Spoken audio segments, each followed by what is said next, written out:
Hello friends, welcome back to my channel. இன்றைக்கி நம்ம வீடியோவில் நம்ம எல்லாருக்கும் காமனாக வரக்கூடிய கோபத்தை பற்றி தான் பார்க்க போகிறோம்.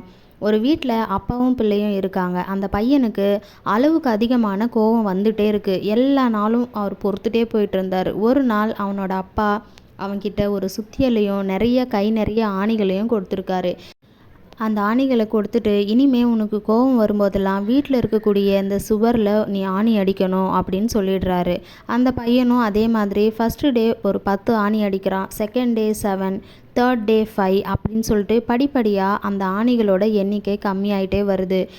மொத்தமாக அவன் 45 ஆணிகளை அடிச்சிருக்கான் அப்படின்னு சொல்லிட்டு, இனிமே எனக்கு கோபம் வராது அப்படின்னு சொல்லிட்டு ரிமைனிங் இருக்கக்கூடியதை அவங்களோட அப்பா கிட்ட கொடுத்துட்ருக்கான். அதுக்கு அவங்களோட அப்பா என்ன சொல்லியிருக்காருன்னா, இனிமே கோபம் வராத நாளில் எல்லாமே ஒவ்வொரு ஆணியாக வந்து நீ அந்த இடத்துலேருந்து நீ எடுக்கணும் அப்படின்ட்டு சொல்லியிருக்காரு.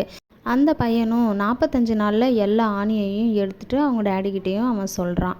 உடனே அவங்க அப்பா சொல்கிறாரு, அங்கே இருக்கக்கூடிய ஆணிகளை நீ எடுத்துட்ட, ஆனால் அந்த ஆணிகளால் அடிக்கப்பட்ட அந்த இடம் எப்படி இருக்குது அப்படின்றது உனக்கு தெரியும். அந்த இடத்த உன்னால் சரி செய்ய முடியுமா அப்படின்ட்டு அவங்கிட்ட கேள்வி கேட்குறாரு. ஸோ இந்த மாதிரி தான் உன்னோட கோபமும் இது போல் எத்தனை பேரை வந்து அது காயப்படுத்தியிருக்கும் அப்படின்னு சொல்லிட்டு அந்த பையனுக்கு இந்த கோபத்தை பற்றியான ஒரு விஷயத்தை வந்து அவர் புரிய வைக்கிறாரு. ஸோ இந்த மாதிரி தாங்க நம்மளோட லைஃப்லையும் நம்மளோட கோபத்தை நம்ம கண்ட்ரோல் பண்ணிவிட்டு யாரையும் காயப்படுத்தாத அளவுக்கு ஒரு விஷயத்தை நம்ம கன்வே பண்ணுறதா இருக்கட்டும் சரி, சொல்கிறதா இருக்கட்டும் சரி, செய்யறதா இருக்கட்டும் சரி, எல்லா விஷயத்துலையுமே நம்மளுடைய கோபத்தை நம்ம கண்ட்ரோல்லே வச்சுக்கணும் அப்படின்றது என்னோட பாயிண்ட் ஆஃப் வியூ. ஸோ இந்த வீடியோ உங்களுக்கு பிடிச்சிருந்தா லைக் பண்ணி ஷேர் பண்ணுங்கள்.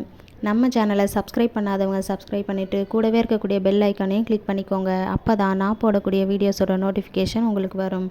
தேங்க்யூ ஃபார் வாட்சிங்.